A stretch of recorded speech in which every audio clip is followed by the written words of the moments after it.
All right, guys, in this video, we're going to go over a little changeup checklist. Now, this is something that when you start to introduce it, it's going to be a little difficult at first, but you'll get more used to it and it'll flow in your head a lot quicker. I suggest that you introduce this for the first time in your bullpen sessions, in your simulated at-bat sessions or simulated game sessions, so you can kind of get used to running through this really quick. So one of the things I always ask my pitchers is this dominant question all the time is, what do I want to have happen here? So do I want an 0-2, do I want him swinging at a pitch that's outside the zone? Is it 3-1 where I want to throw a pitch? I don't want to throw a fastball, so I'm going to throw a changeup. Hopefully I'll draw out a swing and he'll hit a ground ball. What do I want to have happen? So once you are constantly asking yourself that question, it really gets you very clear and very focused on what you want to do. So the first thing I always ask my pitchers and to consider is, where's your confidence rating in the pitch? So before our pitchers leave the bullpen, or if we're in a practice session, before we start throwing simulated hitters, I will ask them, let's do a little rundown. Where are your pitches versus control, command, right? Now control is kind of day to day, right? It's where one day you have it, one day you won't, or you'll have it for a stretch and maybe you'll lose it for a little bit. And that can vary as the game goes on too, as you get fatigued. Now command are pitches that you can throw all the time and you pretty much got a good handle on, and you can throw most of the time kind of at will. Now command is something that starts to be more frequent later in your career. Once you kind of get a hold of your mechanics and your strength, you'll find that your command of pitches will increase.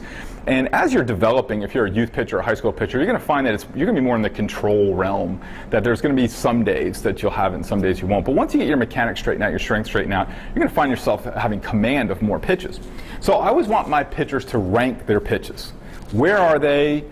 So they kind of know, right? They kind of know what's going on that day to that point, right? So there's not to say that an inning or two goes by and we don't re-engage this discussion about where are we. Let's re-rate the pitches. Because I always tell my pitchers, if they're struggling with the pitch, throw a few in between innings during your warm-ups and see if we can't catch that pitch at some point. And then also you just never know. Sometimes a guy doesn't have it in the bullpen and then throws it in a game, and it's why we play the sport, so that's fun. So number two, is it a fastball count? Is the hitter looking for a fastball? We'll talk about that more in how to get hitters out. And number three, what was the last pitch the hitter saw? And number four is, are we going out pitch or are we going over the plate? Okay, so let's role play this. Let's say it's let's say we want to throw a changeup. What do we want to have happen? We want the hitter to swing and hit a ground ball. Okay, that would be our outcome. So that's what we want to have happen. So where's our confidence? Let's say we got like an 8. We're pretty confident in the pitch that day. Let's say it's a 3-1 count. Okay, so that would be a good pitch, right? Because now that leads into our next one. Is a fastball count. That would be a good time to throw a changeup, because most hitters are thinking fastball in a 3-1 count. What was the last pitch that he saw? Let's say he saw, fastball for a ball, right? Most pitchers after this are not going to go to an off-speed pitch. If they throw a fastball for a ball and they go to 3-1, they're going to their fastball. So it's a good time to throw this.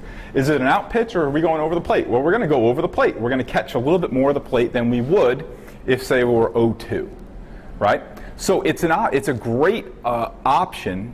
A great little plan to kind of go over just so you know before you throw a changeup exactly what you want to have happen, if it's the right pitch for the situation, if it's the right pitch for versus the sequence of pitches, and where do you want to put it, all right? Let's just do one more real quick. So let's say we're going to keep our confidence at an 8, okay? And let's say it's 0-2. Is it a fastball count? Not really, but this is where the third question comes into play. Let's say it's 0-2. And he just saw, whoops, I wrote that again. Let's just say he saw 2 curveballs. We threw him 2 curveballs and it's 0-2. Now, he either thinks you're going to do one of a few things. You're either going to come back with a fastball, try and be sneaky fast, use effective velocity, or you're going to go back to your curveball again. Now, there are some times where I would say go back to your curveball again, right? But it's an awesome, I'm telling you, the least pitch that a hitter thinks you're going to throw is a changeup. Okay, so what was the last pitch? 2 curveballs, so we throw a changeup. This is an out pitch over the plate. This is definitely an out pitch. We're not going near the plate. And we're going to go over this more in how to get hitters out. We want this one starting in and then getting out and then probably getting to the dirt.